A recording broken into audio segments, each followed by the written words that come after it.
Welcome back to the Shootaround. The Miami Heat have officially clinched at least the 6th seed in the Eastern Conference, no play-in game, and they play against the Philadelphia 76ers tonight. We'll get to that. Victor Oladipo, done for the year. He's opted for surgery. He's not going to be able to play, not going to be able to live up to our hopes and expectations. Ariel, what does this change for this Heat team, if anything?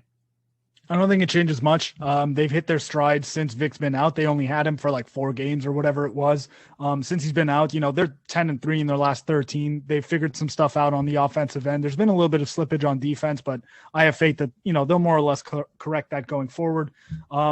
I don't think, if you were expecting him to come back, you're probably setting yourself up for disappointment. It was getting towards the end of the season, and I don't think you should have been expecting that either way. So now that we have closure on that, the team can move forward without worrying about whether or not he's coming back and having to reintegrate him. Yeah, you have your guys, you got your squad, you got to run with them, and that's what I think the Heat are going to be able to do. I think they've built up some confidence within the guards, specifically on this roster, to the point where maybe the loss of a Victor Oladipo for the entire season doesn't look as bad as it did a few months ago. Obviously, you want to see his defense to get you into that quote-unquote final form that a lot of us Heat fans wanted to see. But at the same time, this team is playing better, and like you said, that offense is trending up. They're in good shape. So, with all that being said, tonight against Philadelphia 76ers, for all intents and purposes, should once again be treated like a playoff game. I believe Joel Embiid is questionable. We'll see if he ends up playing. But what are the implications of this game?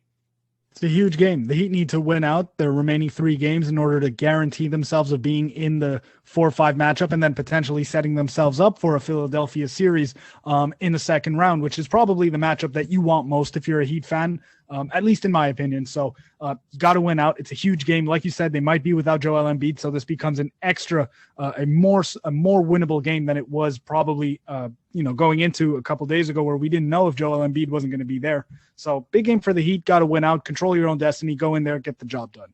100% agree. You have the number 1 team in the Eastern Conference coming into your building, a team that you might see later on in the playoffs. Make a statement, win this game, keep your momentum going, get some confidence in the younger guys that you can beat this team later on, and then anything can happen. So fingers crossed, hopefully another Heat W.